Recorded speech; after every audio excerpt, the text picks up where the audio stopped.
Aha Ghanatube so me ma obi biara akwaba ebusiafo Mr. Alan Kojo Kyerematen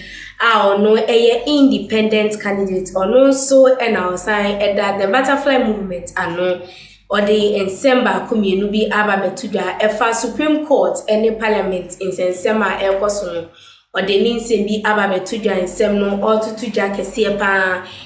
ama Supreme Court enya asemketwa. According to Alan Kojo Kyerematen, or say we share the course so wo man Ghana mu meti e bi etwemu a na je say e yare ho ye pa no so otenasia no bisa no say o man Ghana ni ana te de course so wo man Ghana mu e bi ni je say we there it is way beyond Ghana's living say beyond Ghana's expectation and I say we never expected say and can be say about the ABC and actions are taking the way he wasn't expecting those actions to be taken. That is and Supreme Court ni decision or take here on this parliamentary vacant seat in Parliament and the Speaker of Parliament ruling and all that. And I don't know about one thing. Because the share decision Speaker of say Supreme Court take here according to no or say unwarranted, unjustifiable, unproductive, unhealthy, and a fledgling democracy. Busianfo asem and all can or say or no dear Supreme Court by no na it was unwarranted, unproductive. Just say Mfasobia ni so kra adenti na Supreme Court be say pa enti ono ne se wa aba betudu akofo ka say enye ala no so beji woto say o say o pese to aba edema Supreme Court enkofo say Supreme Court no aye party dia enka in say Supreme Court wo man Ghana mu dia enka neutral place now so akwakoye say ni sisi ano seni ankofo describe Supreme Court no and as in court system no aye party ba ko dia Jesus say oh ye party ni now they are saying because we as a party ni it will be in favor of you but so yes a party ni you struggle a lot and no and the same for Erica and according to Honorable Alan Kojo Kyerematen our shepherd say better man dear or say sa ruling decision na Supreme Court take here on Speaker Bagbe no unwarranted, unproductive, unhealthy, unjustifiable, any profile here I'll bet me I justify this particular issue. So I'm speaking to the media in his capacity as both a lawyer and a leading political figure. Mr. Kyerematen emphasized the need for both institutions to operate within constitutional limits and to respect laws governing the nation. Or say, all the institutions to operate within constitutional limits. As a obi, they need air trying to an access institution be any air trying to say or person can because or your lawyer now only all can. The Supreme Court's inspirational and scrutiny. According to Mr. Kyerematen, the Supreme Court's recent ruling on the application filed by the MPP caucus leader Honorable Alexander Fejomakin to reverse the Speaker of Parliament's stance on the status of 4 members of Parliament was unconstitutional and represents an overreach. He argued that while the Supreme Court holds authority to interpret the Constitution, this mandate must not be exercised capriciously, especially in contexts sensitive to national stability. According to Alan, Ninsema Odi to your say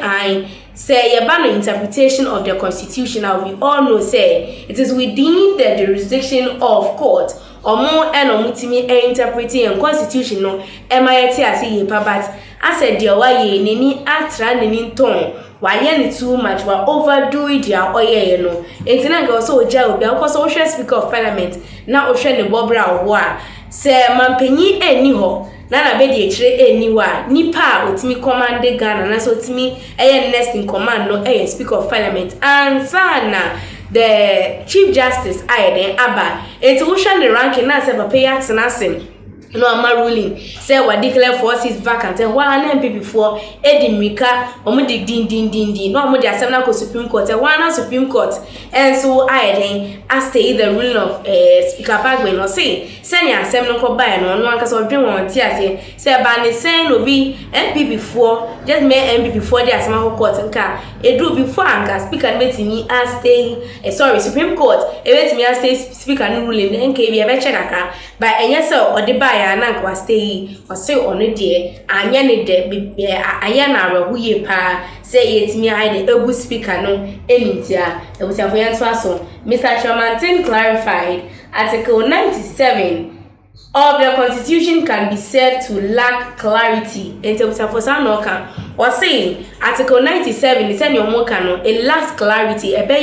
They should review that particular constitution. They should review or more reviewing because in 2020 a honorable Michael Quayle, a Speaker of Parliament,